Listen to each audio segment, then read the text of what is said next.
Bonjour à toutes et à tous. Donc, nous sommes ravis de débuter cette semaine des études stratégiques par cette première conférence. Donc, tout au long de la semaine, nous aurons le plaisir d'étudier les différents enjeux stratégiques auxquels nos armées sont confrontées, des questions de renseignement, d'alliance, de partenariat stratégique jusqu'à la notion même d'autonomie stratégique. Et nous avons choisi donc un panel assez large de sujets dans une volonté de représenter la pluralité des enjeux de conflictualité moderne. Et c'est donc tout naturellement que nous avons choisi de débuter cette semaine par la question des perspectives stratégiques futures, avec l'exemple de la France en Indo-Pacifique. Pour traiter ce sujet, nous avons l'immense plaisir de recevoir Madame Marianne Perrondoise, chercheuse à l'Institut des Relations internationales et stratégiques et directrice de l'Observatoire géopolitique de l'Observatoire géopolitique de l'Indo-Pacifique à l'IRIS. Donc nous sommes ravis de vous recevoir. Et nous recevons également l'amiral Ray. Donc vous êtes l'ancien commandant des forces françaises en Polynésie française et vous êtes actuellement chargé des relations internationales de la marine. Nous sommes également ravis de vous recevoir. Nous aimerions commencer cette conférence par un propos liminaire pour illustrer justement l'intérêt stratégique de cette région, que ce soit pour la France ou pour ses partenaires. Voilà, je vous laisse la parole. Je peux poser une question à notre auditoire. Qui est-ce qui est de la France sur mer? C'est-à-dire, qui est-ce qui est né ou qui a vécu sur un territoire français en dehors de l'Hexagone? La Polynésie française, la Nouvelle-Calédonie la Réunion, non? Nous n'avons personne de l'Indo-Pacifique, alors... donc c'est encore plus intéressant. D'accord. Très bien. Merci pour cette sympathique introduction et puis pour cette invitation qui nous permet de venir à Lyon vous rencontrer pour parler d'un sujet, d'un concept, d'une vision. C'est pas comment définir l'Indo-Pacifique, d'une stratégie pour ce qui concerne la France, dont on entend parler depuis au moins 2018 dans notre pays, puisque en fait c'est à partir de cette date qu'ont été formalisés un certain nombre de documents stratégiques, que ce soit de la part du ministère des Armées, du ministère de l'Europe et des Affaires étrangères, mais aussi dans le cadre de discours, dont certains discours du président Macron, qui a mentionné l'Indo-Pacifique et qui, à chaque fois, en tout cas dans les discours, les références françaises, insiste sur cette caractéristique française qui est d'être un pays résident de l'Indo-Pacifique, donc un pays qui est présent dans la zone. Et si pendant des années, finalement, ça paraissait bizarre à nos partenaires indiens, malaisiens, pakistanais, d'entendre dire que la France était un pays asiatique parce qu'elle était présente en Asie, le fait de dire que la France est présente dans l'Indo-Pacifique, de se positionner à partir d'une géographie stratégique, est quelque chose qui éveille un écho absolument différent. Et c'est un discours qui désormais est prêt à être entendu, et où cette capacité de la France à mettre en avant le fait qu'elle est présente, elle a des territoires dans l'Indo-Pacifique, et qu'elle doit être considérée comme un acteur à la fois économique, politique et surtout stratégique, donc militaire, et l'amiral reviendra sur cet aspect-là, c'est désormais un discours qui est de plus en plus attendu, parce que tout simplement un certain nombre de partenaires de la France, partenaires anciens, l'Inde, le Japon, les États-Unis, l'Australie, ont à leur tour finalement adopté ce concept d'Indo-Pacifique. Et donc je vous ai mis une carte sous les yeux. Évidemment, tout va beaucoup mieux lorsque on réalise au fond ce que représente l'Indo-Pacifique. Et en fait, on peut le décliner de façon très évidente avec sur la carte la partie océan Indien et sur la partie évidemment océan Pacifique, et au milieu vous avez finalement comme interface ou point d'équilibre l'Australie, ou plus justement l'Asie du Sud-Est, qui représente un corridor et une voie de passage pour aller d'un théâtre à un autre, ce qui explique l'extrême attention sur tout ce qui se passe en mer de Chine du Sud, mais aussi dans le détroit de Taïwan, car si une crise éclatait dans cet environnement, eh bien cela pourrait avoir des conséquences évidemment économiques pour le transit maritime international et stratégique majeur. Donc lorsque vous voyez cette carte Indo-Pacifique et donc l'intérêt, pour répondre à la question d'Alexis, de la France pour la zone, eh bien vous voyez que nous sommes présents dans la partie océan Indien. On a toujours tendance à évoquer notre territoire de la Réunion, mais aussi, sans oublier Mayotte évidemment, mais aussi dans le Pacifique, la présence française autour de la Nouvelle-Calédonie et de la Polynésie française. C'est-à-dire, et j'insiste de l'entrée sur cet aspect-là, c'est que la France en Indo-Pacifique, elle est présente sous un format d'île, voilà, et de petites îles en fait. Et donc finalement, elle peut se permettre de parler et de mettre en avant une vulnérabilité par rapport à certains enjeux stratégiques qui est le propre de ses voisins, qui est le propre de Madagascar, qui est le propre surtout en Polynésie française des micro-États insulaires. Et donc dans l'Indo-Pacifique, finalement la France se retrouve et a les mêmes préoccupations en ce qui concerne les menaces non traditionnelles qu'un certain nombre d'acteurs dans la gestion de ce très vaste territoire maritime, et l'amiral bien sûr reviendra sur cet aspect.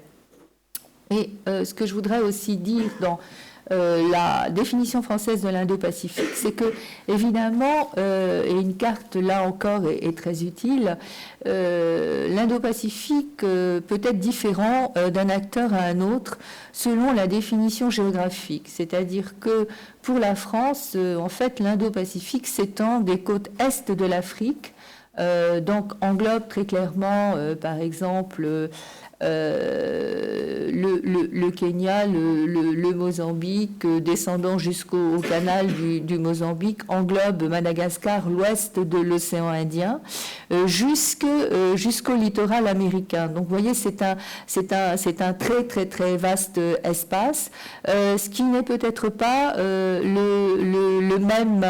la même vision géographique de l'Indo-Pacifique que le Japon, encore que, ou que l'Inde, selon que l'on pousse et que l'on intègre finalement la partie Océanie. Et le problème de l'Océanie, c'est vrai, c'est de paraître un petit peu sous-estimé dans l'Indo-Pacifique, sachant qu'il y a presque une frontière invisible qui va finalement jusqu'à l'est de l'Asie du Sud-Est, qui englobe peut-être l'Australie, mais qui fait que pendant longtemps, pour un certain nombre d'acteurs, et notamment pour l'Inde, la frontière de l'Indo-Pacifique s'arrête à l'extrême Asie du Sud-Est, et encore une fois, d'où l'importance stratégique de cet espace où de toute façon se trouve concentré un certain nombre de grands pays, de pays très très intéressants de par leur capacité économique et politique. L'ASEAN étant une organisation donc qui rassemble les 10 États riverains et qui est une association qui est extrêmement courtisée par la France, par le Japon, par l'Australie et les pays qui se réclament de l'Indo-Pacifique, sans oublier évidemment les États-Unis. Pour dire un mot des stratégies indo-pacifiques, je vous ai fait un tableau où vous avez en fin de compte l'ensemble des pays qui se réclament de l'Indo-Pacifique, et j'ai essayé de les classer dans un ordre chronologique pour suivre un petit peu comment le concept a évolué, a émergé, et puis finalement s'est imposé, et s'est imposé durablement, puisque finalement on a commencé à parler de l'Indo-Pacifique en 2006, et c'est le Japon, c'est le Premier ministre japonais de l'époque qui a évoqué le terme Indo-Pacifique, et en évoquant la confluence de deux océans, et il a évoqué ce terme lors d'une visite officielle en Inde, et bien sûr ce discours et cette façon de représenter l'Asie, puisqu'au fond l'Indo-Pacifique, vous l'avez bien compris, c'est une façon de concevoir l'Asie, mais une Asie qui aurait finalement une substance beaucoup plus stratégique, beaucoup plus politico-stratégique, géostratégique que l'Asie-Pacifique traditionnelle, sachant que ce terme Indo-Pacifique, vous butez d'emblée sur la partie Indo et sur l'importance de l'océan Indien. Et en fait, lorsque le Premier ministre Abe est allé en Inde pour proposer cette vision qui avait pour but d'éveiller un écho chez ses partenaires indiens, c'est bien l'importance de la présence indienne en Asie, l'importance de l'Inde dans les calculs stratégiques, non seulement du Japon, mais des États-Unis. À un moment, on commençait à se poser des questions sur l'émergence de la Chine, et nous allons y venir, qui effectivement donne à ce toponyme d'Indo-Pacifique une résonance extrêmement différente que cette terminologie d'Asie-Pacifique. Parce que lorsque vous avez finalement en tête l'Asie-Pacifique, vous voyez donc bien sûr une Asie avec les pays asiatiques, donc vous avez tendance à vous représenter sans doute l'ASEAN plus les trois grands pays asiatiques de référence que sont le Japon, la Corée du Sud, bien sûr la Chine. Et puis Pacifique, eh bien ce sont les États-Unis. Donc vous aviez en fait une construction née de 1945 où le primat en fait de la posture américaine et cette peut-être projection économique, puisque l'Asie-Pacifique, ça évoque ce format APEC, et il se trouve que nous sommes dans une semaine, l'amiral me le faisait remarquer en venant, très Indo-Pacifique, puisque vous le savez, la plupart des chefs d'État convergent vers Bali. Il y a eu d'abord certains sommets avec l'ASEAN ce week-end, puis il va y avoir le sommet du G20 avec les 20 puissances économiques mondiales et parmi elles l'ensemble des pays asiatiques et donc de l'Indo-Pacifique et à Bali, et ce sera suivi par ce grand rassemblement de coopération économique, donc ce grand traité transpacifique qui a été mis en œuvre par les États-Unis. Et donc on a toute une séquence finalement Indo-Pacifique mais aussi Asie-Pacifique qui se répond, et on voit bien finalement cette réponse entre une vision qui est stratégique, mais une vision qui demeure aussi très très économique avec cette réunion de l'APEC. Et donc c'est vrai que, je le répète, avec l'Indo-Pacifique, on a le sentiment d'avoir rééquilibré en fait cette vision de l'Asie en donnant une place assez prédominante à l'Inde. Et c'est un calcul qui est délibéré parce que, comme je l'ai dit, il se pose des questions à partir des années 2006 sur le développement accéléré à la fois économique et surtout militaire de la puissance chinoise, avec une progression en termes économiques, avec un taux de développement à 2 chiffres, comme on disait à l'époque, et en même temps, progressivement, une plus grande affirmation de la Chine sur un ensemble de territoires, de frontières maritimes, et notamment en mer de Chine du Sud, qui va donner quelque inquiétude, en tout cas susciter des interrogations. Et ce souci d'évoquer l'Indo-Pacifique, c'est une façon d'intéresser, d'amener vers un certain nombre d'acteurs qui s'inquiètent de cette émergence, de ce développement accéléré de la puissance chinoise, d'amener l'Inde de l'autre côté, et en amenant l'Inde de votre côté et en faisant en sorte que l'Inde adhère au concept d'Indo-Pacifique, vous rééquilibrez quelque part un Indo-Pacifique où vous avez avec vous le deuxième plus grand de l'Asie, une Inde qui est toujours présentée comme la plus grande démocratie du monde, et le pays qui, en Indo-Pacifique, de par sa population, de par son histoire, de par ses capacités de développement, est à même quelque part de faire contrepoids à l'émergence de la puissance chinoise. Donc vous avez ce souci qui est très net à la fois chez le Japon, chez Shinzo Abe, qui va revenir à partir de 2012 au pouvoir au Japon, et à partir de là va développer sans arrêt ce concept de Free and Open Indo-Pacific. Et là, on comprend finalement un souci qui est peut-être sur cette vision très très maritime, si vous vous remémorez cette carte que nous avons eue il y a 5 minutes sous les yeux, qui est la connectivité et la capacité pour les marines de guerre, pour les marines de transport, donc marines marchandes, à passer d'un côté comme de l'autre de cet océan qui est extrêmement important pour l'économie mondiale, pour la route de l'énergie.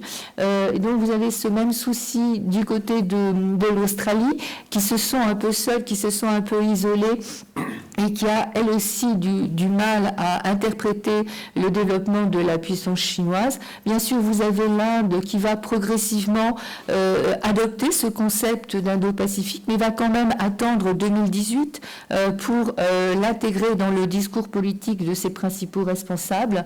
Vous avez les États-Unis qui, avec Donald Trump, vont trouver intéressant au moment où Donald Trump va lancer sa guerre économique contre la Chine, car les États-Unis commencent à se poser des questions sur le côté, je dirais, irrattrapable du développement de la puissance chinoise et l'aspect compétition et chez la Chine, cette volonté quelque part de challenger la première puissance internationale en termes économiques, en termes militaires, mais aussi sous l'angle technologique. Et donc cette guerre économique que va lancer Donald Trump trouve intérêt à intégrer ce concept d'Indo-Pacifique. Vous avez l'ASEAN qui finalement, à force d'entendre le Japon, l'Australie, l'Inde parler de la centralité stratégique, de l'importance de l'ASEAN et de l'Asie du Sud-Est, qui eux aussi vont trouver que ce concept leur donnait une place dans cette nouvelle hiérarchie des puissances en Asie qui était intéressante. Et en tout cas, ils se sont décidés à élaborer un document qui est un outlook. Alors un outlook, ce ne sont pas des guidelines, ce ne sont pas des orientations, ça n'est pas une stratégie, ça n'est pas une vision, c'est un outlook, ce qui montre que finalement l'ASEAN s'est peut-être trouvé un peu pressée de prendre position dans ce débat indo-pacifique parce qu'elle était sans cesse sollicitée, parce que tout le monde, des États-Unis au Japon, passant par l'Australie, y compris par la France, répète à l'envi l'importance de l'ASEAN, et donc ça n'est pas rien si finalement tous les grands de ce monde sont actuellement en Asie du Sud-Est. C'est bien la concrétisation de l'importance de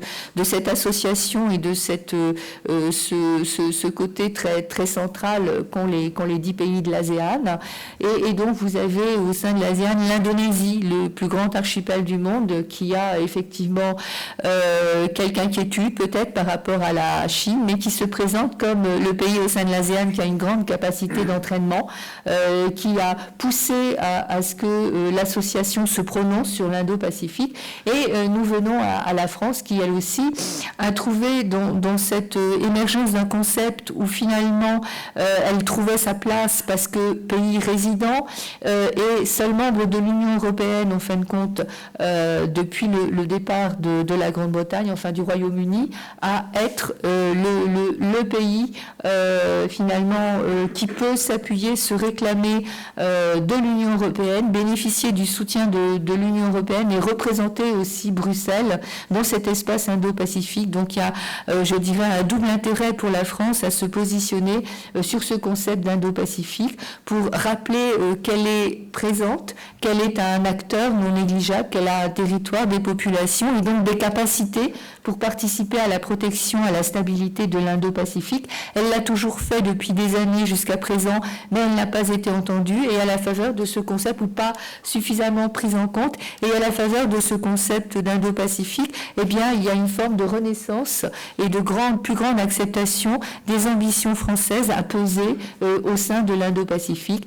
Et donc, c'est pour ça que vous avez tout un ensemble de documents stratégiques à la fois du ministère à partir de 2018, ministère des Armées, puis du ministère des Affaires étrangères, consacrés à la stratégie française, à la présence française, à la stratégie de défense française dans l'Indo-Pacifique. Pacifique, où la France met en avant à la fois son souci du multilatéralisme, son souci de trouver un équilibre dans la zone et de voir prendre en compte par l'ensemble de ses partenaires un certain nombre de menaces de sécurité, mais aussi le souci de répondre à certaines initiatives chinoises, que ce soit des initiatives qui génèrent des tensions en matière de revendications sur les frontières maritimes, et la marine chinoise se fait de plus en plus menaçante, mais aussi en termes économiques, parce que vous le savez, à partir de 2013,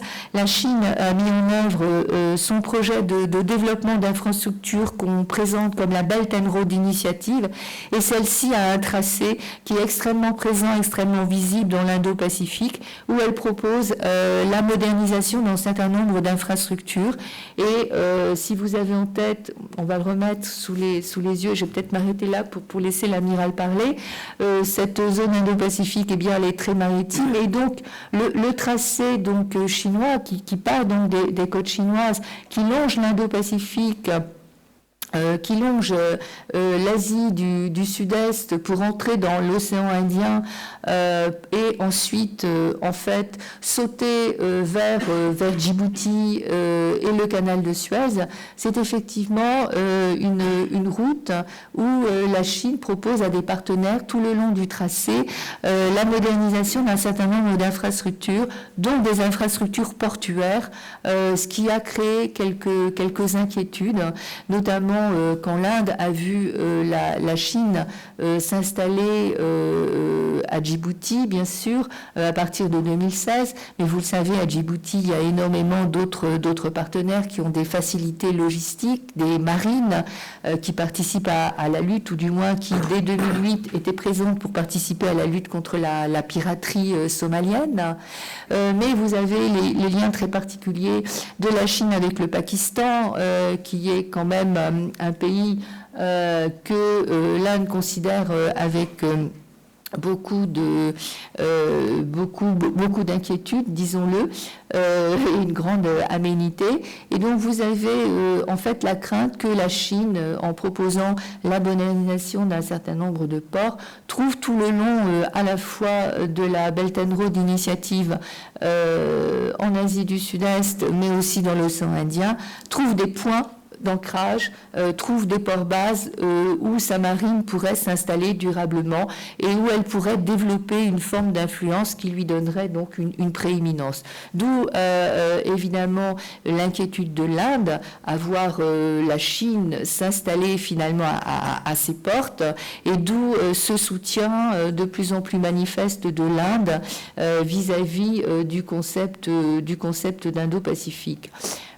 Sachant que une dernière inquiétude se fait jour concernant cette Belt and Road Initiative, puisque vous en avez peut-être entendu parler, il y a un segment de la route de la soie, pour reprendre une image, un segment de ce projet de route de la soie en Océanie, où la Chine effectivement propose à un certain nombre de pays micro-insulaires de construire des infrastructures, que ce soit des aéroports, des infrastructures portuaires, ou même de mettre en place une plus grande connectivité digitale, ce qui effectivement là pour le coup est très mal perçu par l'Australie, mais qui peut être aussi mal perçu par la France, qui est quand même établie et qui voit se développer l'influence chinoise sur certains de ces territoires. Donc finalement cette présence chinoise à la fois dans l'océan Indien, en Asie du Sud-Est et désormais en Océanie pose plusieurs questions, et tend à faire de l'Indo-Pacifique un concept où se retrouvent en fait des pays qui partagent non seulement une certaine inquiétude, mais une volonté de contrer de façon, je dirais, plus ou moins ferme, en ayant recours recours à la fois des moyens économiques, donc en proposant des contre-plans à la Belt and Road Initiative, donc la construction d'infrastructures, mais aussi une forme de front. Il n'est pas question d'alliance, mais un rassemblement d'un certain nombre de capacités de nature stratégique entre le Japon, l'Australie, les États-Unis et l'Inde, de façon là aussi à pouvoir contrebalancer les capacités maritimes et de façon générale militaires chinoises. Et donc c'est là où on entend beaucoup parler de ce mécanisme de coopération qui s'appelle le Quad, donc quadrilatéral dialogue, parce que rassemblant donc les 4 pays dont je vous ai parlé, et je vais terminer là, et c'est ce qui est peut-être à l'origine de l'AUKUS, c'est-à-dire ce partenariat de sécurité qui a été signé donc en 2021 entre eux. Alors ça n'est pas une alliance, ça se définit comme un partenariat de sécurité, donc qui a été signé, vous le savez, entre les États-Unis, l'Australie et le Royaume-Uni, qui porte bien sûr sur un contrat de sous-marin qui prenait le contre-pied et qui nullifiait l'accord passé, vous le savez, entre la France et l'Australie, mais qui propose donc la construction de 8 unités sous-marines à propulsion nucléaire, mais qui propose aussi un partenariat entre les États-Unis, donc la Grande-Bretagne, le Royaume-Uni, pardon, et le Royaume-Uni et l'Australie dans le domaine des technologies sensibles, parce que finalement il y a le cyber, il y a l'intelligence artificielle, il y a tout un ensemble de technologies extrêmement sensibles que maîtrise la Chine et que les États-Unis souhaiteraient garder à leur avantage.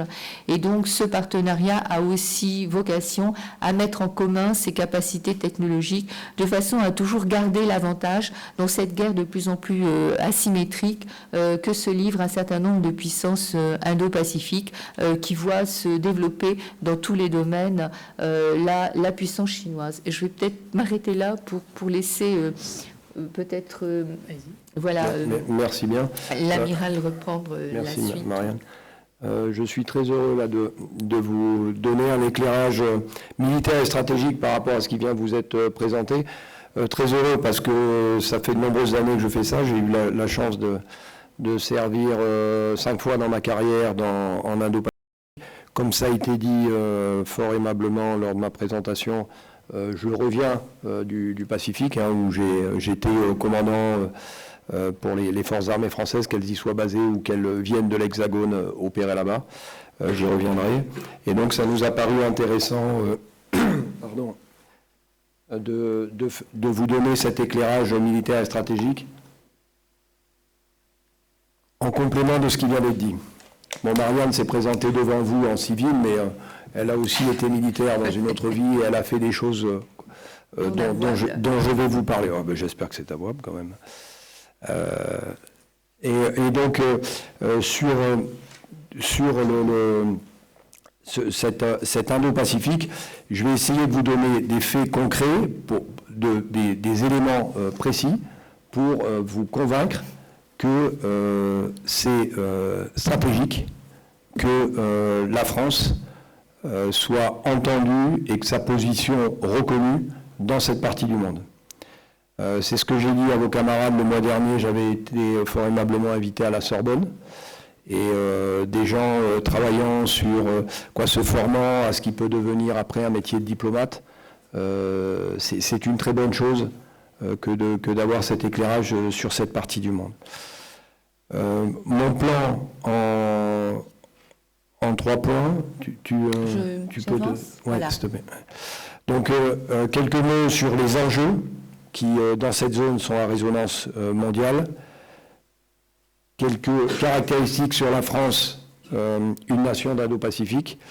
Et enfin, des exemples concrets, j'irai très vite, on pourra y revenir au moment des questions, sur ce que l'on fait, dans l'exemple militaire qui me concerne, dans cette partie du monde. L'Indo-Pacifique, bon, ça a déjà été dit, mais je voudrais revenir quand il y a une approche stratégiques et en particulier militaires sur quelques éléments.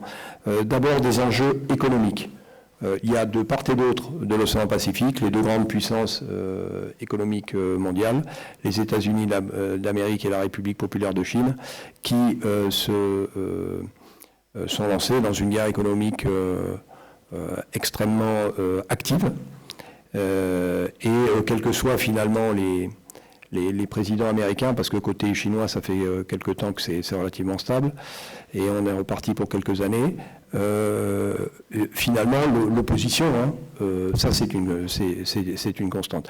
Dans cette partie du monde, de l'Asie, finalement, vers l'Est, vous partez vers les États-Unis d'Amérique, c'est la plus grande voie commerciale marchande du monde, et la deuxième plus grande voie, c'est vers l'Europe. Donc, à partir de l'Asie, vous avez des flux marchands, commerciaux les plus importants du monde. Et évidemment, ils concernent la France, évidemment, ils concernent l'Europe. Donc, on ne peut pas se désintéresser de cette partie du monde. Juste un chiffre, 60% des marchandises qui sont transportées à travers le monde sont débarquées dans les ports chinois. 60%. Donc il y a débarqué. Donc il y a vraiment des enjeux économiques dans cette partie du monde et en particulier en Asie. Il y a aussi des enjeux territoriaux. Alors on voit sur cette vue la ligne des 9 traits, c'est la ligne rouge, qui représente, qui matérialise la revendication de la République populaire de Chine sur l'ensemble de ses eaux. La mer méridionale, c'est-à-dire la partie de ces eaux qui est au sud de Taïwan, c'est plus grand que la Méditerranée. C'est plus de 3 millions de kilomètres carrés, la Méditerranée c'est 2,5. Donc c'est un espace maritime extrêmement important. Et la Chine, au titre de revendications historiques, qui ne sont pas reconnues par le droit international, revendique une souveraineté sur 90% de la mer méridionale. La mer de Chine méridionale. Mer de Chine que les Philippins appellent mer de l'Ouest, que les Vietnamiens appellent mer de l'Est et que les Malaisiens pourraient appeler mer du Nord. Bon, ils appellent ça mer de Chine, mais c'est une mer qui est plein d'îlots qui sont revendiqués par tout un nombre par l'ensemble des pays que vous avez sur cette carte.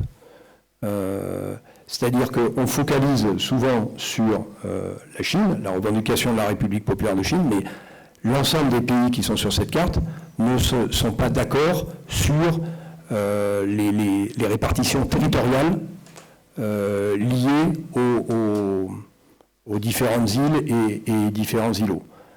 Japon avec la Corée, le Japon avec la Russie, les deux Corées entre elles, les Corées par rapport à la Chine, le Japon par rapport à la Chine, et même chose dans le sud entre les Philippines, la Malaisie, l'Indonésie, le Vietnam. Donc c'est une zone où il y a une instabilité chronique. La position française, on n'est pas parti de ces contestation territoriale. C'est-à-dire qu'on ne revendique pas de territoire. Dans d'autres parties de l'Asie-Pacifique, on revendique. Dans l'océan Indien, Tromelin est revendiqué par la France et d'autres États. Matthew et Hunter, qui sont des petits îlots qui sont à l'est de la Nouvelle-Calédonie, c'est la même chose, c'est revendiqué par les Vanuatu. Mais ce que je vous montre sur cette carte, il y a des contestations territoriales qui ne concernent pas la France, si ce n'est que la France promeut la résolution par la négociation et la définition d'un compromis s'opposant à la méthode par la force que certains États veulent utiliser, et en particulier la République populaire de Chine. L'Indo-Pacifique, ce sont aussi des enjeux sécuritaires au sens large. Sécuritaire au sens large, ça veut dire liberté de navigation et de survol. On a évoqué très rapidement les nouveaux moyens des acteurs de cette partie du monde. Les Indiens, la République populaire de Chine, les États-Unis d'Amérique. La République populaire de Chine a développé ses moyens militaires de façon exponentielle. La Chine crée l'équivalent de la marine nationale française tous les 4 ans. Et pourtant, la marine française est l'une des premières marines du monde. Donc c'est pour vous illustrer la puissance, l'investissement, la volonté qu'affichent les Chinois. Et donc avec des capacités de remettre en cause cette liberté de navigation. Le principe, c'est qu'en mer, ce sont des espaces communs, en mer et dans les airs au-dessus, ce sont des espaces communs, tout le monde peut les utiliser. Bon, on pourra y revenir, il y a effectivement des règles plus précises, mais c'est ça l'idée générale qui est contestée, référence ma carte précédente, avec la ligne des 9 traits, où un État dit, ben, là-dedans, c'est chez moi, et donc vous passez, si je suis d'accord, vous pêchez si je suis d'accord, et donc une action illégale. Il y a aussi une militarisation croissante dans cette partie d'Indo-Pacifique. Juste un chiffre, c'est facile à retenir, c'est le même que tout à l'heure, 60%. 60% des forces maritimes, forces sous-marines mondiales, donc les sous-marins, sont dans cette partie du monde. Donc vous avez une capacité militaire, en particulier navale, qui se développe. Et il y a évidemment, dans cette partie du monde, des menaces multiples, avec le terrorisme, le cyber, les trafics en tout genre, en particulier narcotrafic, la piraterie et la pêche illégale. La pêche, vous avez sur tous les océans du monde des pêcheurs, et en particulier les pêcheurs de la République populaire de Chine. Vous avez plusieurs dizaines de milliers de bateaux de pêche partout à travers le monde, et en particulier en Indo-Pacifique. Mais ils sont tellement nombreux que dans certaines parties, avec ces pêcheurs, ils peuvent physiquement interdire l'accès à ces espaces de liberté que sont les eaux internationales. Donc il y a cette pêche illégale, et j'y reviendrai, est une réalité. Et enfin, les enjeux climatiques dans cette partie du monde, parce que vous êtes entre les deux tropiques, vous avez des phénomènes naturels, qui ont toujours existé et qui s'accentuent avec le dérèglement climatique que l'on constate, donc avec des conséquences sur les populations qui y vivent. Et les populations qui y vivent, il y a aussi des Français. Attends. Non, dans l'autre sens. Ouais. Voilà, merci. La France, moi ce que j'aime bien dire, ce que je vous ai posé la question tout à l'heure, la France sur mer. Parce que quand on dit à nos concitoyens qui sont sur ces territoires, t'es outre-mer, attends, toi aussi t'es outre-mer. Hein. Moi j'ai grandi à Marseille, donc je suis de l'autre côté de la mer par rapport à chez eux, mais c'est qui est outre-mer? C'est moi ou c'est eux? Bon, donc j'aime bien ce terme de la France sur mer. Ça veut dire, comme ça vient d'être dit, c'est une France qui est insulaire, avec de Mayotte à l'ouest, au large des Comores et de l'Afrique, jusqu'à la Polynésie française à l'est et Clipperton, c'est le petit pavillon. Un pavillon, ça veut dire drapeau pour un marin. Le drapeau bleu, blanc, rouge, donc le pavillon national de l'atoll de Clipperton. Et dans cette partie du monde, nous sommes 2 millions de citoyens français à y vivre. La très grande majorité sur nos territoires.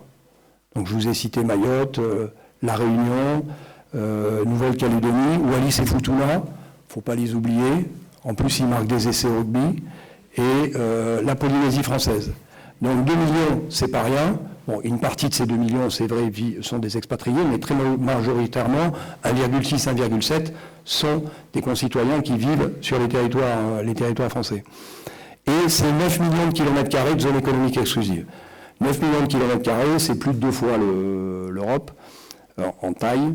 Et ça fait de la France, de la République française, le pays d'Indo-Pacifique avec la plus grande zone économique. Sur l'ensemble de la planète, nous sommes les seconds, les deuxièmes derrière les États-Unis d'Amérique, mais sur cette zone, nous avons la plus grande zone économique. Donc, ça c'est factuellement, très concrètement, stratégiquement important.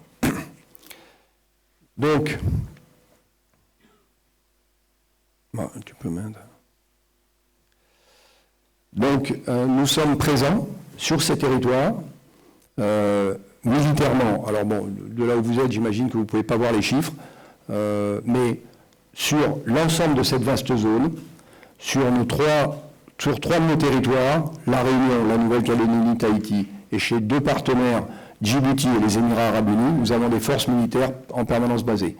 C'est de l'ordre de 7000 militaires, des 3 armées, une quinzaine de bâtiments de combat et une quarantaine d'aéronefs, avions et hélicoptères. Donc ce sont des unités qui sont basées en permanence. La France est le seul pays membre de l'Union européenne à avoir cette présence, mais c'est lié aux intérêts dont je viens de vous parler très rapidement. Et donc, des moyens qui affirment cette réalité, ce fait qui est notre appartenance à l'Indo-Pacifique. Et je vous disais que j'y avais servi 5 fois, et à chaque fois que par erreur je parlais de la France à mes marins, dont certains étaient originaires de ces territoires, ils me disaient non, commandant ou amiral, non, vous parlez de la métropole, ou l'hexagone. Je préfère dire l'hexagone parce que la métropole, on a l'impression qu'il y a une subordination. Hexagone, bon ben voilà, on voit de quoi on parle. Bon, il faut inclure la Corse, mais et quelques autres îles, mais je préfère utiliser un terme qui englobe l'ensemble des richesses de la République française. Ces moyens, ils ont... tu peux... Suivante. Ces moyens militaires... Marche pas. Ces moyens militaires ont 3 missions principales. Protéger les concitoyens et les intérêts français qui sont dans la zone. Je vais revenir rapidement en quoi ça consiste. Je vous ai déjà parlé de la pêche illégale. Quand vous avez en Polynésie française l'équivalent de la taille de l'Europe en eau, la Polynésie française, c'est 4000 km² de terre et 5 millions de km², 4,8 de mer. Donc, vous avez des ressources, vous avez des pêcheurs qui ne demandent qu'une chose, c'est que la France arrête de surveiller ses eaux pour venir y pêcher librement. Bon, donc protéger nos ressources, protéger nos concitoyens. Je vous ai parlé de catastrophes naturelles. Quand ça arrive, il faut être en mesure de porter secours. Bon, voilà, les missions. Les autres missions sont des missions de... Non, c'est celle d'avant. Tu l'as pas ? Voilà, c'est ça. Et intervention en cas de crise.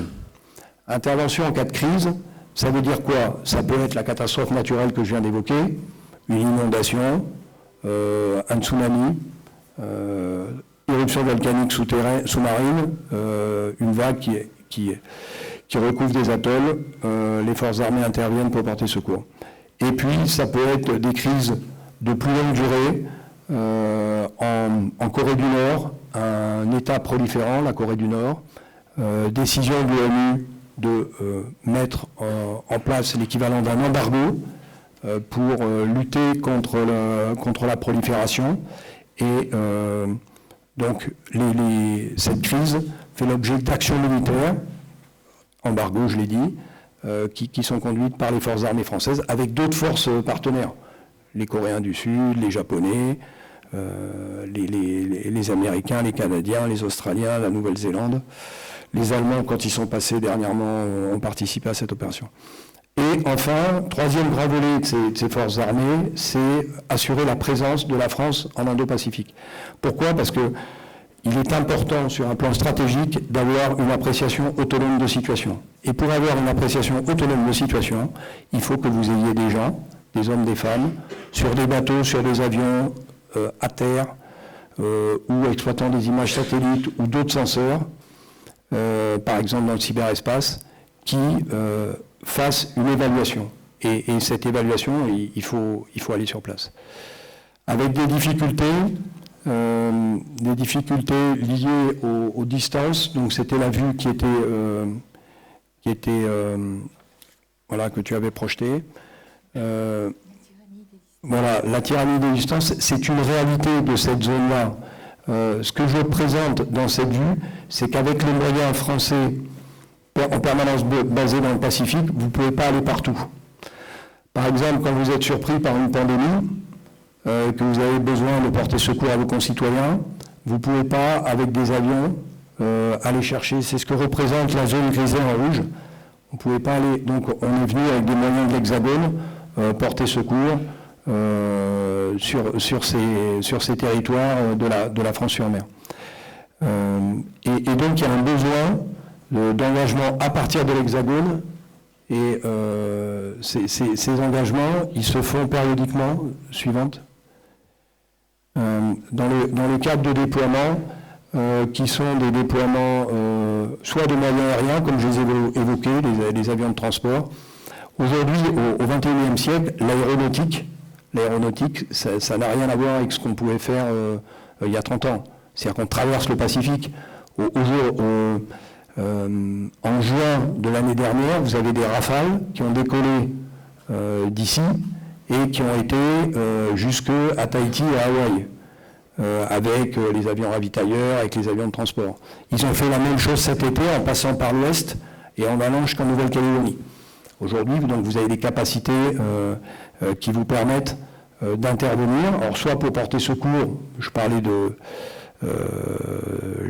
crise sanitaire, soit pour conduire des opérations dites de haute intensité. Quand vous déployez un avion de chasse, c'est pas pour transporter des médicaments, c'est pour faire du renseignement, c'est pour assurer la maîtrise d'un espace aérien ou c'est pour détruire un centre de commandement. Et donc ça, quand vous le faites en Indo-Pacifique, vous rappelez à nos partenaires que la France est un pays membre permanent du Conseil de sécurité, doté de l'arme nucléaire. C'est d'ailleurs dans le Pacifique, c'est en Polynésie française, je pense que vous avez ça en tête, qu'on a conduit la majorité de nos essais. On a fait de l'ordre de 210 essais nucléaires, dont 193 sur 2 atolls de Polynésie française. Et c'est comme ça qu'on est de façon autonome doté de l'arme nucléaire. Donc des déploiements périodiques, suivante. Je vous ai mis une image, ouais, c'est ça, une image des déploiements. Donc là, le petit symbole nucléaire que vous avez en haut à gauche de la carte, donc c'est la Corée du Nord, donc avec des opérations de surveillance. On a déployé un sous-marin d'attaque qui a été dans les mers de Chine. Les avions Rafale, je vous en ai parlé. Un groupe amphibie, ça veut dire un groupe avec des troupes terrestres qui a été faire une reprise de vive force d'une île japonaise avec les Japonais et les Américains. Bon, évidemment, c'était un exercice, mais c'est juste soulever des Russes et des Chinois. Donc ça, c'est un message stratégique clair qu'il était important de rappeler. Bon, je crois que j'ai plus le temps, du coup, de faire ma troisième partie, mais je vais y aller rapidement.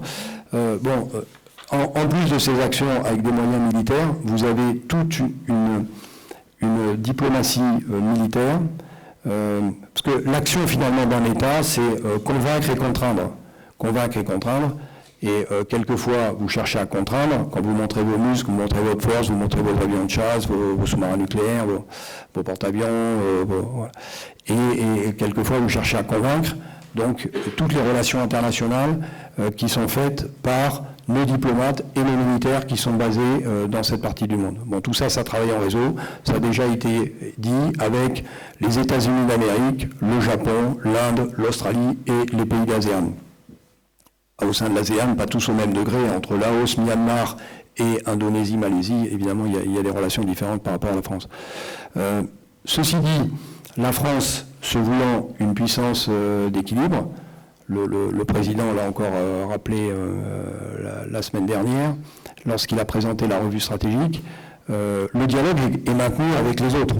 Bon, avec la Corée du Nord, c'est pas possible actuellement, mais avec la République populaire de Chine, ça l'est. Et à titre d'exemple, en tant que commandant militaire pour l'Asie-Pacifique, c'est-à-dire dans le Pacifique, avec mes partenaires généraux et amiraux français dans les autres parties de cette grande zone, moi j'étais en relation avec un alter ego chinois qui est un général qui s'appelle Wang. Bon, je pense que c'est pas le seul Wang en Chine, mais en tous les cas c'était son nom, et qui est basé à Canton et qui commande les forces armées chinoises dans cette partie de son pays. Et donc le but c'était de maintenir une relation pour éviter les méprises, parce que quand on vous parle de développement de l'action chinoise, c'est très concret. Alors ça veut dire quoi? Ça veut dire que vous avez des bateaux qui viennent à côté de vos bateaux pour vous empêcher de manœuvrer, en opposition totale avec le droit international. C'est la même chose avec les avions, bon, avec des risques différents, parce qu'un avion, quand ça tombe, en général tout le monde meurt. Et il y a des actions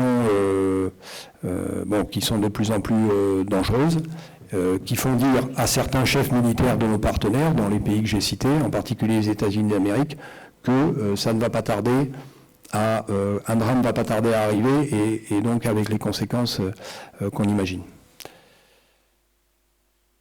Dans l'Indo-Pacifique, donc la France y agit concrètement, je l'ai déjà évoqué. Je peux peut-être garder ça pour les questions. Bon, cette vue-là, c'est l'organisation des forces armées françaises dans cette partie du monde. On s'est organisé autour de nos territoires. Quand j'expliquais ça à nos partenaires, je dis c'est à la gauloise. Nous, on travaille, on a un village. On a un village, on est notre village, on défend notre village. Tous les dimanches après-midi, on va sur un terrain rectangulaire casser la figure à l'équipe village voisin autour d'un ballon de rugby ou d'un ballon. Plus sérieusement, c'est parce que notre organisation est centrée sur nos intérêts nationaux, territoriaux, nos concitoyens et nos territoires et les zones économiques associées. Dans ces territoires, les forces armées françaises représentent souvent les seuls moyens de l'État. Donc les militaires travaillent très étroitement avec le corps préfectoral, ce qu'on appelle dans une partie de ces territoires les hauts commissaires et leurs équipes pour répondre aux besoins de la population. Donc là, je vais balayer très très vite. Ce sont des actions concrètes. Par exemple, en Polynésie française, vous avez 118 îles en Polynésie française et 2 tiers sont habités. Si vous essayez de passer dans chacune des îles une fois tous les 3 ans, ça ne paraît pas très exigeant, vous êtes obligé de faire 40 îles par an, quasiment une île par semaine, et c'est souvent, pour toute une partie de nos concitoyens, la seule présence, ou l'une des seules présences de l'État, et donc c'est important de la maintenir, encore une fois, en temps normal ou pour porter secours. Porter secours, c'est la vue suivante. Je vais pas développer, mais dans cette partie du monde, vous avez donc des concitoyens qui ont comme nous le droit d'être secourus s'ils sont perdus à terre, s'ils sont perdus en mer, s'ils ont un problème médical. Et comme ils sont très très loin, puisque cette vaste zone à la taille de l'Europe, on ne va pas les chercher en ambulance, mais on va les chercher en avion ou en hélicoptère quand il n'y a pas de piste sur l'île sur laquelle ils se trouvent. Donc il y a toute cette action qui renforce encore une fois notre légitimité. Hein. Tout ça, c'est un processus cohérent. La surveillance aussi de nos zones économiques. Vous avez sur cette vue à droite les pentatoïdes verts et bleus. Ce sont en fait des bateaux 90% chinois qui sont aux limites des eaux françaises. Donc pour les empêcher de pénétrer, il faut avoir une surveillance permanente. Donc ça demande des satellites, des avions, des bateaux, et aussi une bonne coordination avec les pêcheurs qui sont autorisés, parce qu'il y a quelques pêcheurs qui sont autorisés. Il y a aussi tous les trafics que j'ai évoqués, on pourrait y revenir dans les questions. Il y a les trafics de drogue, puisqu'on est sur le trajet entre le producteur, l'Amérique latine, et le consommateur dans cette partie du monde, Australie, Nouvelle-Zélande. Il a donc les actions que je viens de parler, il y a aussi la lutte contre la pollution, puisque, bon, petit exemple, lorsque le président Macron est venu en juillet 2021 en Polynésie française, la veille de son arrivée, un bateau chinois avait trouvé la bonne idée de monter sur un atoll polynésien. Alors il avait le droit d'y être, parce qu'ils ont le droit de traverser. Il n'avait pas le droit de pêcher, il ne pêchait pas. Et donc ce sont les moyens de la marine, les moyens des forces armées qui agissent dans ce cas-là pour que l'État prenne ses responsabilités. Et comme on le fait au large de nos côtes, en Bretagne ou en Provence, limiter la pollution et après l'enlever. L'assistance aux populations, c'est une réalité. Là, vous avez des images de dernières inondations sur l'île de Tahiti. Et cette année, c'était arrivé au Tonga, donc c'est un archipel à côté, entre la Polynésie et la Calédonie, où la France a prêté main forte aux Tongiens, avec d'autres partenaires, l'Australie et la Nouvelle-Zélande, après un tsunami en janvier 2022.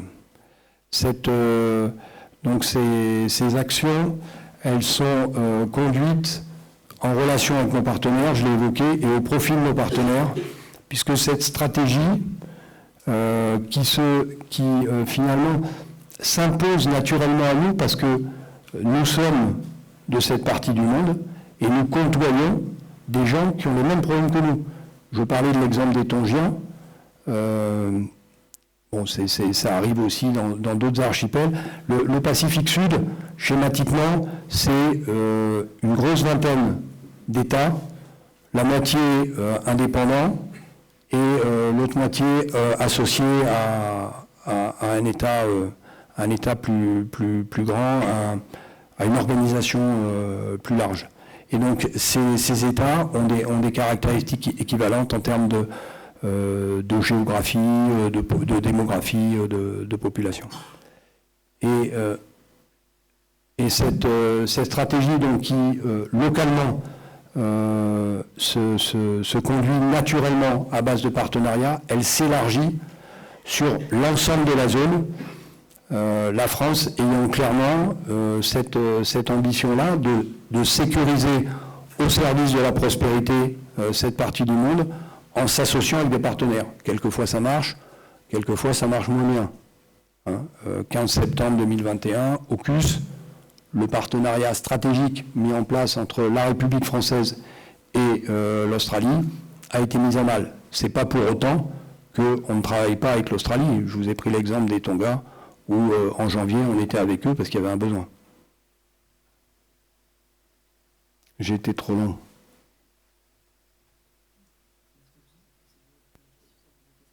Ouais, s'il y a des questions. Est-ce que vous avez des questions ?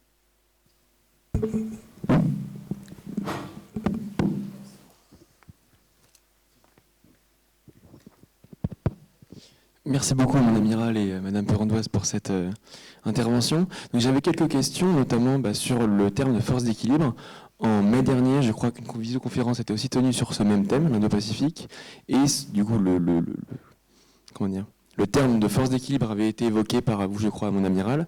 Dans cette situation, avec du coup les nombreuses représailles de la République populaire de Chine contre Taïwan, notamment après les événements d'août, comment est-ce qu'on arrive à imager et à mettre des exemples et surtout à se réaffirmer comme force d'équilibre en Indo-Pacifique? Est-ce que c'est toujours vrai?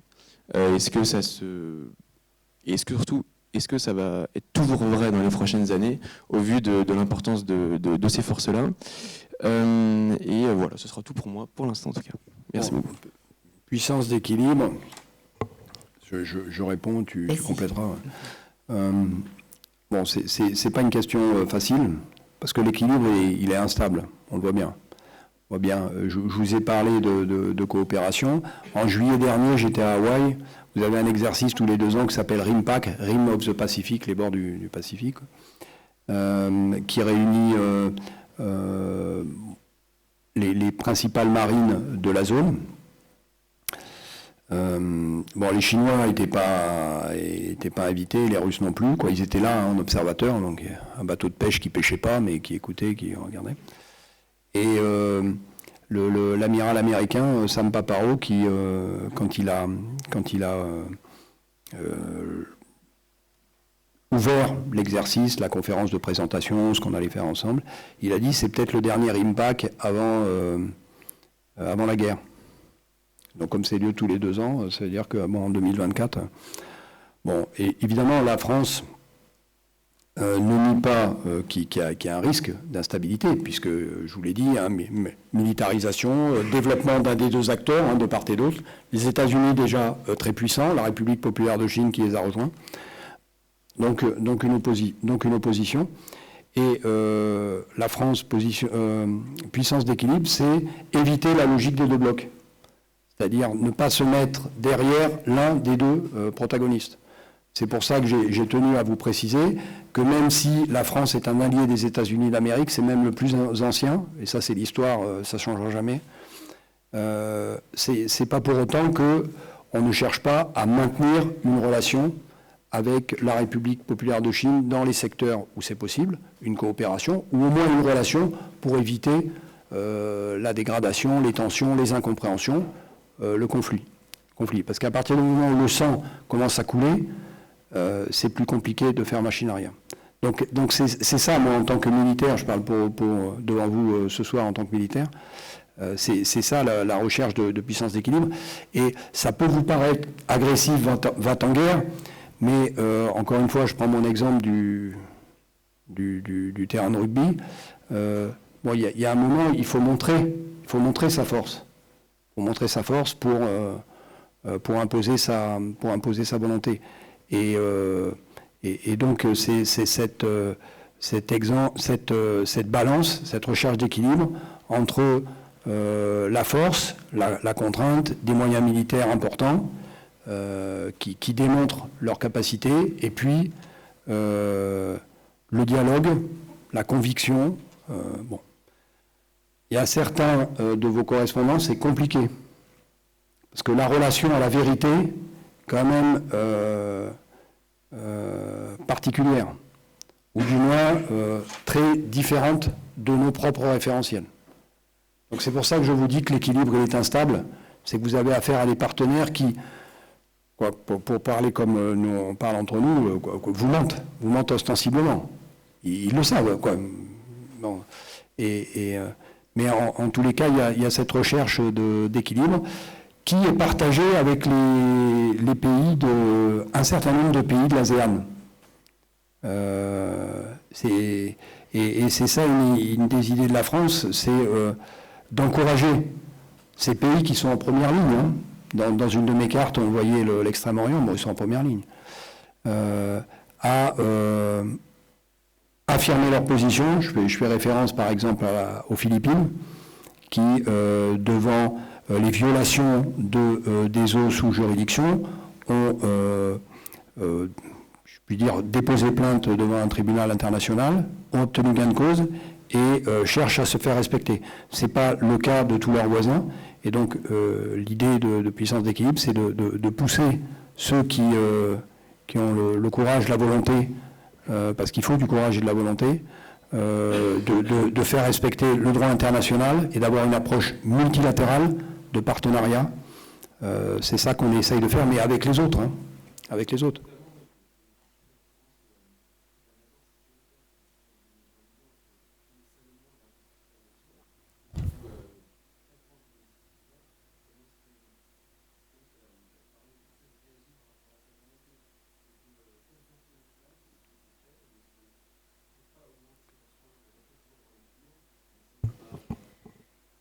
Sur les Salomon, l'accord il est secret, donc on ne sait pas exactement ce qu'il y a dedans. En fonction des déclarations des autorités des Salomon qui se veulent rassurantes. Après, on sait bien qu'il y a des phénomènes avec des pratiques qui illégales, en particulier des avantages matériels à certains décideurs, pour leur laisser accepter certaines choses, concrètement payer l'accès à une base navale ou aérienne. Donc ça, c'est vrai dans l'Indo-Pacifique comme c'est vrai partout dans le monde. Et certains de ces États, dont les ressources sont quand même très comptées, petits États insulaires avec des ressources naturelles relativement limitées, effectivement, la tentation peut être grande, mais ça, c'est un risque. Et donc, la réponse, elle est économique, elle est sécuritaire. Et après cette affaire des Salomon, moi, je témoignerai juste, j'étais avec mon alter ego australien, qui était fumasse, pour appeler un chat, parce qu'il a eu l'impression qu'aux demandes des Salomon, dans tous les domaines, pas uniquement militaires, l'Australie, pour les raisons que vous sous-entendez, c'est leur intérêt, l'Australie avait répondu. Mais le partenaire a été voir ailleurs pour faire monter les enchères, peut-être, ou parce qu'il y voyait son intérêt, sûrement. Alors, si je peux revenir sur cet accord de partenariat signé entre la Chine et les îles Salomon, il y a un draft qui a circulé et qui effectivement trace une forme de coopération à la fois dans le domaine économique, c'est quand même la dimension que recherche toujours la Chine, notamment des droits de pêche, mais ce qui a certainement inquiété plus que d'habitude, c'est la dimension sécuritaire, puisque, comme l'amiral l'a rappelé, il y a eu des émeutes populaires sur les îles Salomon, justement parce que le gouvernement actuel de M. Sauvagaré se montrait peut-être trop pro-chinois, alors que la population avait des liens traditionnels, en tout cas une partie de la population plutôt avec Taïwan, et donc n'a pas apprécié donc ce revirement. Et c'est vrai que lors de ces émeutes populaires, le gouvernement salomonais a demandé l'aide de l'Australie, et l'Australie a envoyé des policiers, des forces de maintien de l'ordre.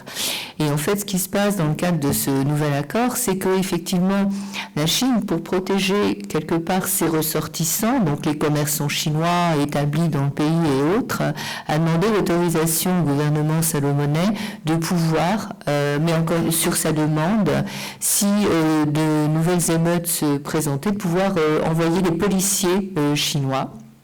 Bon.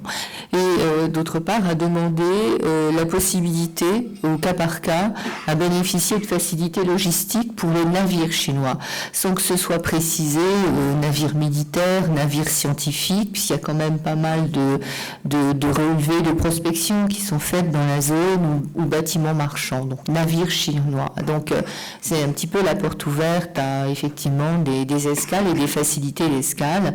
Et c'est vrai, l'amiral s'en souvient sans doute que ce qu'il y a à la suite donc de ce draft qui a fuité et qui donnait en fait des informations sur le contenu de cet accord de coopération qui est présenté comme un accord de coopération. Les îles Salomon, assez fâchées de s'être fait tancer par l'Australie, de s'être fait en fin de compte donner des leçons par un ensemble de partenaires, a rappelé que c'était un pays souverain et qu'il avait le droit effectivement de passer des accords avec qui bon lui semblait, et pour, je dirais, manifester sa mauvaise humeur, mais aussi ses droits souverains, a refusé successivement des escales à des bâtiments britanniques, si je me souviens bien, et des garde-côtes américains. Donc je pense qu'il faut éviter d'envenimer la situation, d'avoir peut-être une attitude paternaliste, comme pendant des années l'Australie l'a fait, et aller toujours faire la leçon à des petits voisins, sous prétexte que les gouvernements en place ne sont pas assez matures pour prendre les bonnes décisions et choisir les partenaires qu'ils souhaitent. Donc c'est peut-être aux puissances traditionnelles, la France, l'Australie, les États-Unis, à faire preuve peut-être d'un peu d'humilité, à comprendre réellement quels sont les besoins de leurs voisins, et essayer de faire des contre-propositions par rapport à ce pouvoir d'attraction incontestable de la Chine, qui a certainement des moyens économiques, des capacités d'influence qui sont largement supérieurs, en tout cas à ceux de la France, dans la zone.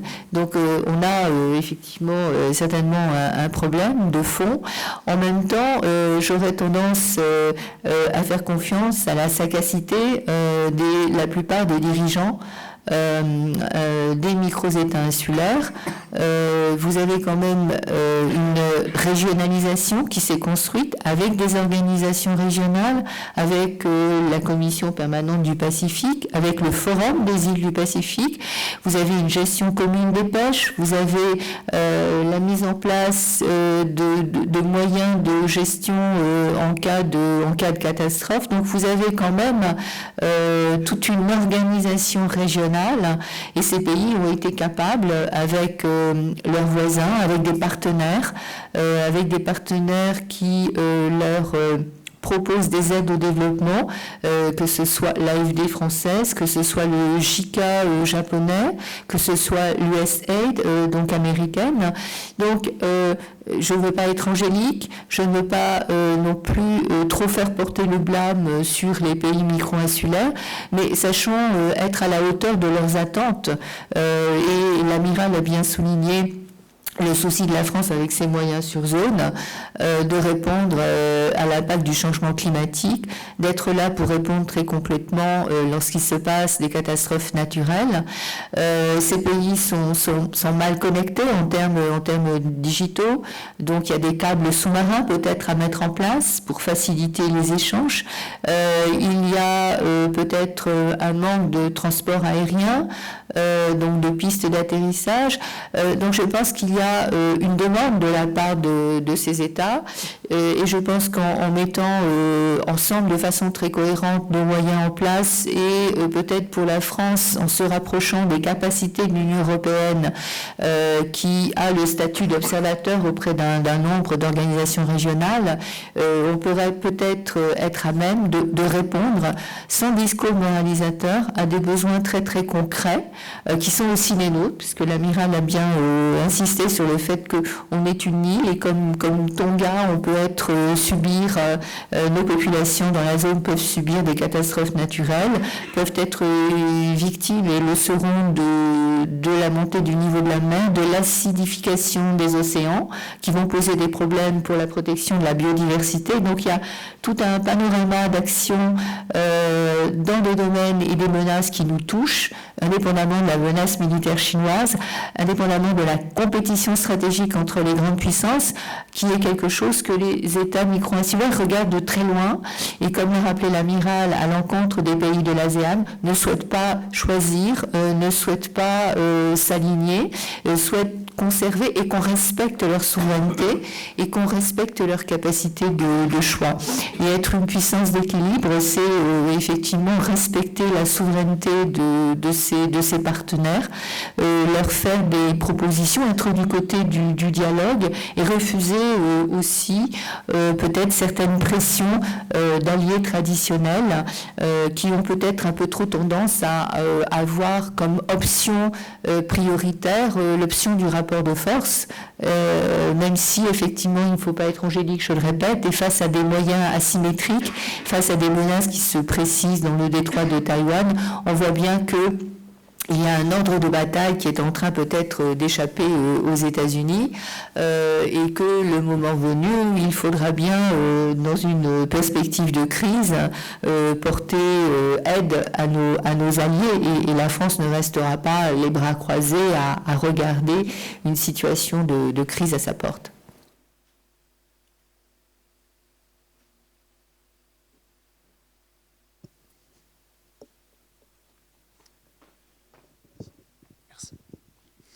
Oui, du coup, je reviens sur le fait que vous soyez assez sceptique sur le fait qu'il y ait une sorte de paix qui dure, et je voulais savoir si c'était un sentiment qui était partagé au sein des forces armées, et aussi si c'était partagé avec les partenaires de la France en Indo-Pacifique.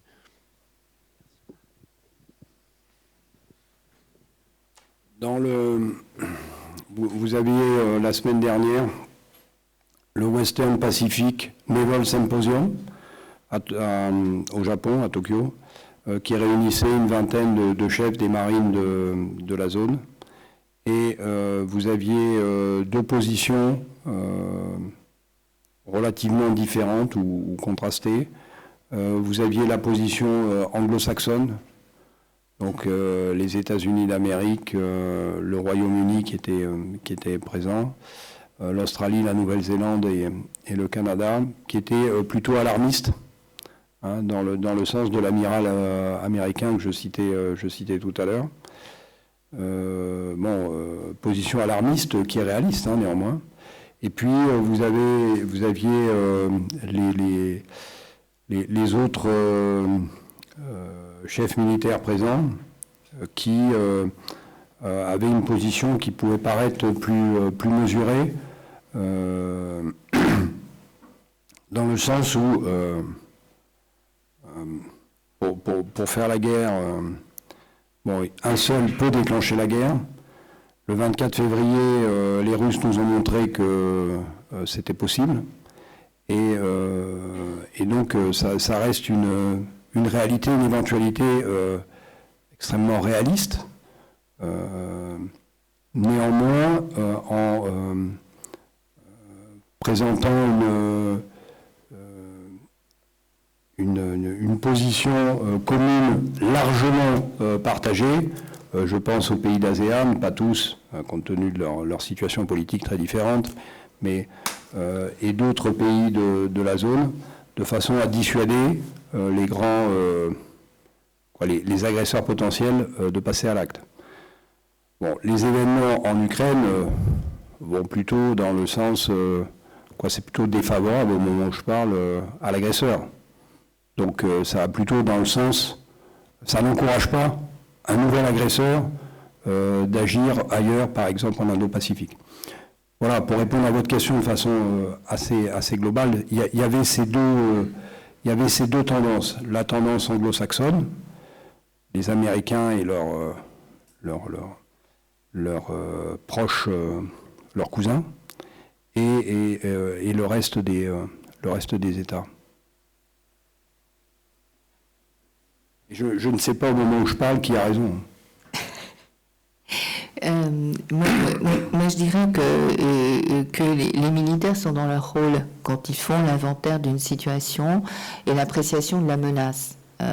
Et donc, on peut très bien compter les bateaux, compter les avions, compter les missiles, et se dire qu'il y en a plus d'un côté comme de l'autre, hein, et que, quelque part, accumuler un tel dispositif, pourquoi s'interroger sur effectivement le réarmement, la hausse des budgets militaires dans la zone, surtout d'un certain côté.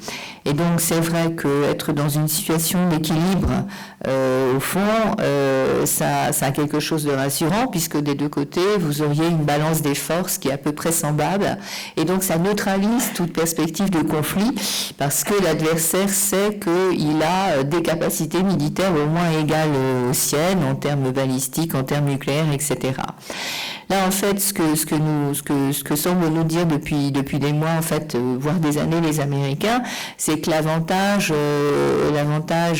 on va dire, des États-Unis et peut-être du clan occidental, si on veut dire les choses comme ça, est en train de s'affaiblir, et que peut-être la Chine a réussi à mener à bien, je dirais, cette expansion, en tout cas cette modernisation militaire, sachant que si j'ai bien écouté les discours de responsables militaires français, entre avoir des stocks de bombes, des poitrines, et avoir finalement suffisamment de professionnalisme pour utiliser effectivement ces capacités, il y a aussi une marge. Donc on peut se poser aussi les questions des capacités amphibies de la marine chinoise en termes de possibilités de débarquement dans le détroit de Taïwan. On peut s'interroger beaucoup sur l'aspect, je dirais, militaire. Mais finalement, la guerre, comme l'amiral l'a fait remarquer, elle est arrivée là où on n'attendait pas, où en fait pendant des années on avait beaucoup parlé, mis en place des structures de dialogue. Et on s'est trompé sur les intentions de l'adversaire. Donc je pense qu'effectivement maintenir un dialogue, être présent en Indo-Pacifique, comme le fait le président Macron, porter ce discours sur la puissance d'équilibre, sur la nécessité de se parler, c'est quelque chose qui est nécessaire. ce ne sera pas évidemment suffisant dans la mesure où effectivement il semblerait que le pouvoir chinois ait quand même un agenda vis-à-vis de ce qu'il considère comme un problème de politique intérieure, puisque en fait il considère Taïwan comme une province chinoise qu'il faut absolument réintégrer. Donc à un moment les deux logiques vont rentrer, la logique sur le respect de l'autonomie stratégique, de la souveraineté d'un État et le recours à la force pour réintégrer un État qui refuse d'ailleurs de l'être, en l'occurrence c'est bien ce que nous dit Taïwan. Ces deux logiques risquent de rentrer en confrontation. Ceci dit, je crois qu'il y a un élément qu'on néglige un peu dans les capacités, je dirais, de neutralisation, je le mets entre guillemets, chinoise, puisque c'est bien d'elle dont il s'agit, c'est bien de la Chine. Ce sont les guerres d'influence, les capacités de déstabilisation. On met sous ce vocable de guerre hybride et finalement qu'on voit circuler sous différentes façons, et notamment cette capacité à diffuser de fausses informations, à retourner des situations. On a vu comment la France a pu être discréditée à tort ou à raison par des opérations de lutte d'influence russe au Mali, par exemple, et je pense que ce genre de choses peut faire beaucoup de dégâts, et qu'on ne se méfie pas assez des capacités déstabilisatrices des guerres d'influence, et surtout qu'on ne les utilise pas, nous, assez pour nous défendre contre des pays, et on l'a vu avec la Russie, qui avec succès sont capables de mener ces guerres de déstabilisation, de démotivation, de tout un ensemble de populations, et retourner un peu l'opinion publique ou la diviser à bon escient. Voilà ce que je voulais dire sur ce sujet.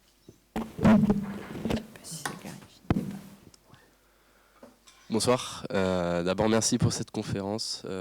Ma question est assez proche de celles qui ont été précédemment posées.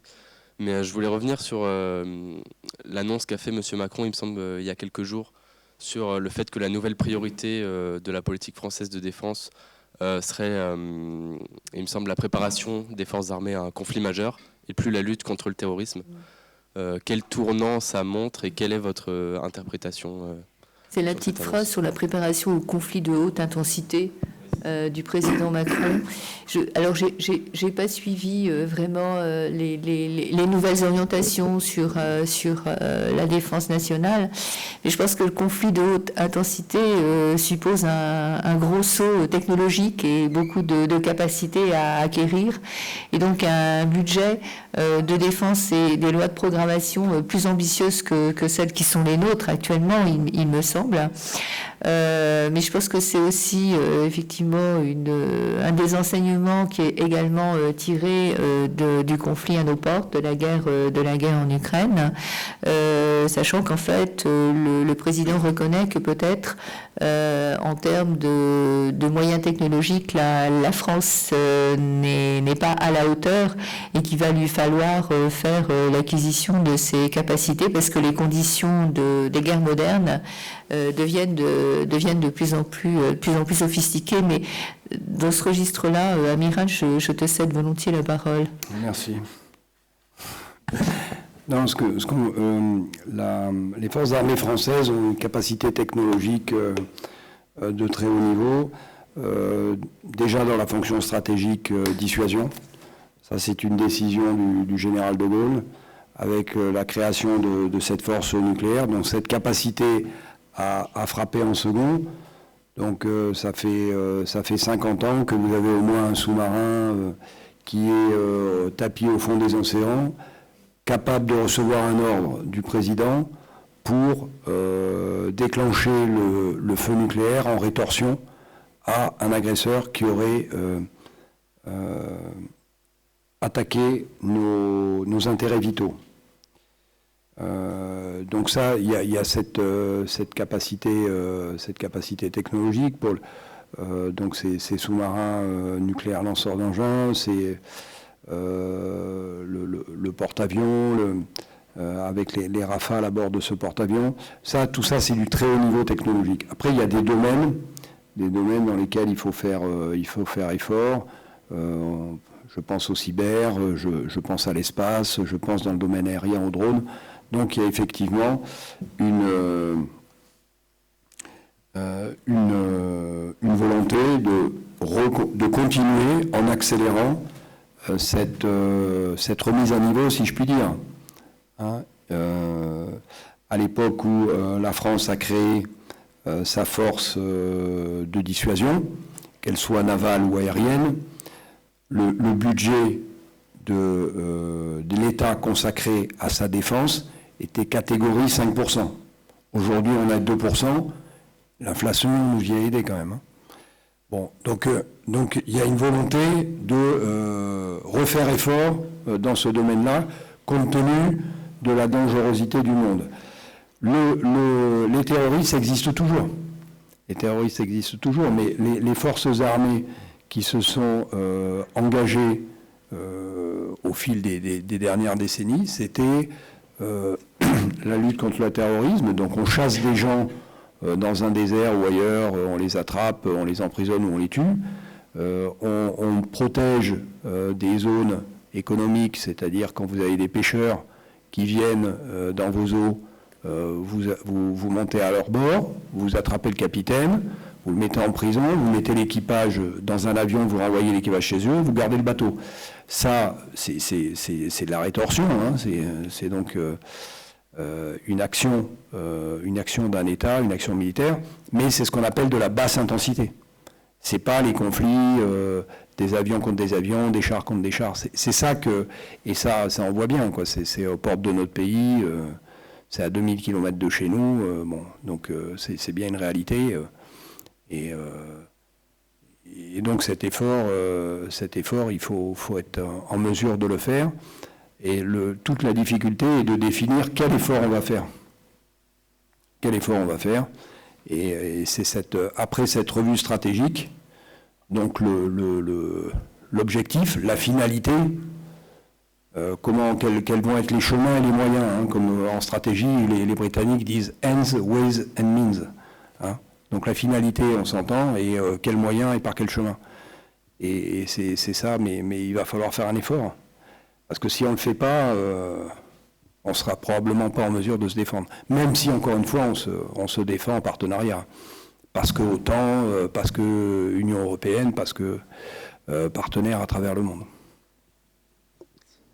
On va prendre une dernière question.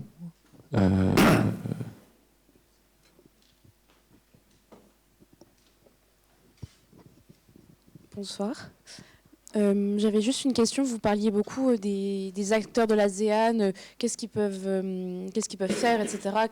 Quels sont leurs rôles en fait dans cet Indo-Pacifique. Et vous parliez, mon amiral, de la Cour permanente d'arbitrage avec son arrêt de 2016. Mais qui n'a rien donné, parce que les Chinois l'ont rejeté et ont dit qu'ils n'appliqueraient pas ce discours, donc on en reste au point mort. Qu'est-ce que ces États en fait, de l'ASEAN qui peuvent attendre de la communauté internationale face à un État qui ne respecte pas en fait, le droit international et qui se base sur des revendications historiques sur ces États-là, que ce soit Scarborough, les Paracels, les Spartley, etc. En fait, oui, c'est vrai que l'arbitrage rendu par la CPA a conforté évidemment les Philippines et a débouté en fin de compte la ligne en 9 traits et donc la prétention chinoise a fondé en fin de compte ses arguments de souveraineté sur cette ligne en 9 traits. Et c'est vrai que la Chine avait prévenu que de toute façon elle ne reconnaîtrait pas l'arbitrage et que tout ça était une farce, etc. Il n'en demeure pas moins que les Philippines continuent à faire référence à ce jugement et qu'un certain nombre de pays dans la zone commencent, et l'Union européenne elle-même, par le biais de notes verbales qu'elle a pu déposer dans la foulée de cet arbitrage, continue à faire référence à cette non pas cette règle de droit, mais à cette sentence qui a été rendue. Et donc c'est vrai que dire le droit face à un pays qui est récalcitrant, donc toujours mentionner le respect du droit international, le respect de la Convention de Montego Bay, ça finit par porter ses fruits parce que malgré tout, la Chine se retrouve quand même isolée. Et que quelque part, elle agrandit, je dirais, cette méfiance instinctive quant à ses actions et ses arrière-pensées en mer de Chine du Sud par rapport à des partenaires de l'ASEAN qui sont plus que jamais sur leur garde. Ceci se montre finalement extrêmement pugnace dans la négociation actuelle sur cette déclaration sur le code de conduite, où justement l'arbitrage est là et bloque toute prise de décision, parce que la Chine aimerait que le DICOC se base sur la reconnaissance, donc une carte qui fait que on reconnaît à la Chine la portion de territoire, donc en 9 traits, donc comme l'amiral l'a rappelé, 80% de la mer de Chine du Sud. Or, les États lui répondent non, ça n'a pas été déclaré légal et valide, donc on ne peut pas baser les travaux, les décisions de cette déclaration sur le code de conduite sur votre ligne en 9 traits qui n'est pas valable. Donc finalement, la Chine s'est un peu enfermée dans une situation où finalement à refuser toute conciliation et avoir une position maximaliste et souverainiste, elle n'arrive pas à conclure des accords, et ça l'avantagerait d'avoir un code de conduite avec les pays de l'ASEAN et de faire passer certaines dispositions sur la gestion conjointe des droits de pêche, parce qu'on sait qu'elle ne le respectera pas, voyez, comme elle l'a fait d'ailleurs en mer de Chine de l'Est avec le Japon, où effectivement pour éviter tout problème à un moment sur la délimitation donc du plateau continental, finalement le Japon et la Chine ont signé un accord d'exploitation conjointe à la fois pour de l'exploitation de gaz, il me semble, mais aussi des droits de pêche. Et finalement le Japon s'est rendu compte que les pêcheurs chinois allaient de leur côté et que la Chine ne respectait pas cet engagement. Donc si vous voulez, elle se met en position où finalement le code de conduite, elle aimerait bien en avoir un pour faire passer certaines dispositions qui limiteraient par exemple la coopération des pays de l'ASEAN avec des acteurs extérieurs. Ça veut dire que si l'ASEAN veut faire des recherches sismiques avec le Canada, la France ou l'Australie, elle devra, selon les termes de l'accord, s'il est signé, demander son autorisation à tous les membres. Or, évidemment, les pays de l'ASEAN se disent, non, on va pas, ça veut dire que la Chine veut que les États-Unis, l'Australie, l'Inde, enfin tous les pays qui régulièrement sont là, font des exercices, mais aussi peuvent aider à renforcer les forces navales, maritimes, les gardes-côtes des pays de la zone, soit un peu exclu, il n'est plus droit finalement d'être là, sauf à demander l'autorisation. Voilà. Donc quelque part, moi je dirais que ça name and shame la Chine, qui se retrouve dans ses ambitions assez contraintes, parce que finalement il va falloir qu'elle fasse un effort, qu'elle reconnaisse, qu'elle lâche un peu du lest, parce que là aucun de ses partenaires ne lui fait confiance. Et donc ne veut pas s'engager, et les pays de l'ASEAN ont de plus tendance à demander, et je pense que l'amiral peut le confirmer, à certains acteurs extérieurs au contraire à venir, à être plus présents, à faire de la surveillance des pêches, à faire du capacity building, à faire de la formation au profit des gardes-côtes littoraux. L'Union européenne est très bienvenue, réussit à obtenir un statut d'observateur dans pas mal d'enceintes. La France a obtenu un statut d'observateur auprès de l'ADMM+. Donc finalement, que font les pays de l'ASEAN? Ils invitent de plus en plus d'acteurs extérieurs à être, avec un statut peut-être pas de membre à part entière, mais d'observateurs, à venir assister aux discussions sur des enjeux économiques, sécuritaires, etc. Donc finalement, et la Chine voit que finalement son souhait de chasser un petit peu les acteurs extérieurs et d'être bilatéralisé et d'être seul face aux pays de l'ASEAN, finalement, elle n'a pas réussi. Donc moi, je dirais que on est dans une situation où les pays de l'ASEAN continuent à bien se défendre avec beaucoup de subtilité, malgré tout. Il fait trop froid ici, j'aurais dû rester en Polynésie. Dit avec d'autres mots, la Chine, comme tous les pays du monde, a envie de plaire, a envie de séduire, a envie d'avoir des alliés. Et donc il y a quand même cet aspect-là qu'il faut prendre en compte et sans s'opposer, effectivement, ce que j'évoquais dans ma présentation, des pays courageux qui... après ça a des limites, c'est vrai, une décision, comme ça a été rappelé, une décision de droit qui n'est pas mise en application, mais bon, c'est déjà une décision suite à une plainte d'un État et après une volonté philippine. Bon, les Philippines, c'est quand même un grand pays insulaire, hein, c'est 100 millions d'habitants. Il y a eu une récente élection présidentielle qui a inquiété, hein, en particulier en France, et finalement, c'est un pays avec lequel on coopère bien. Bon, c'est tout récent, hein, le président a été élu à peu près à la même période que le nôtre, et Marcos Junior, c'est son premier mandat, et donc voilà, bon, on ne peut pas présager de la suite des événements, mais ça va dans le bon sens. De la même façon, un acteur très, très structurant, très important par sa taille, de sa population, de son territoire, l'Indonésie, aussi se recherche cette position d'équilibre, donc avec des partenaires au sein de l'ASEAN, mais aussi en dehors de l'ASEAN, sans s'opposer frontalement à la Chine, pour éviter une confrontation brutale et militaire.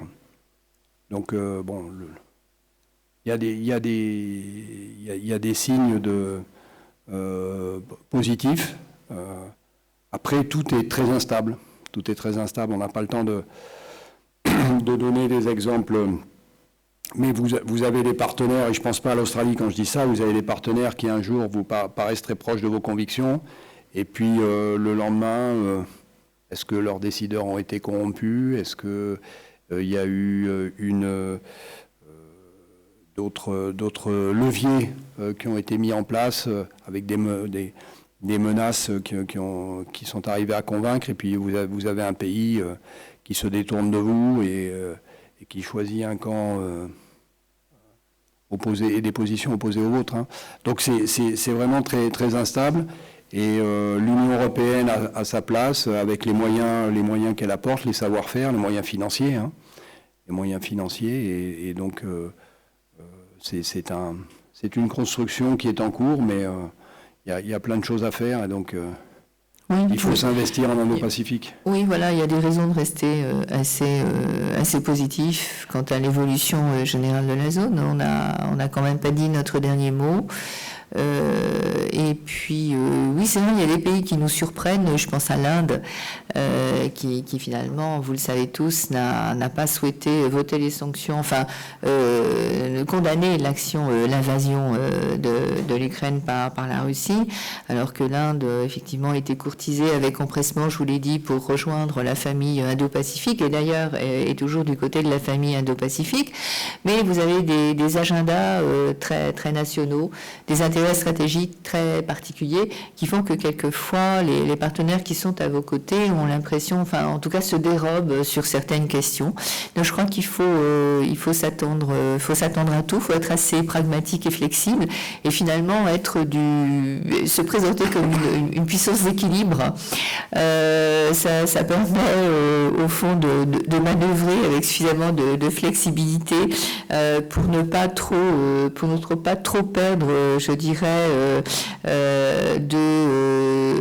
déroger à son rang, déroger à ses principes surtout, quand il y a un avis de gros temps. Voilà, mais être là et fidèle à ses convictions, et je pense qu'en s'arrimant à l'Union européenne comme elle le fait, je pense que la France est quand même dans une position assez cohérente en se référant au primat du droit international, à un ordre international régulé par le droit, à ce souci de travailler et d'avoir comme vision un monde multipolaire, c'est ce qu'elle dit, multilatéral, et le respect des souverainetés de chacun et le refus du rapport de force dans les relations internationales.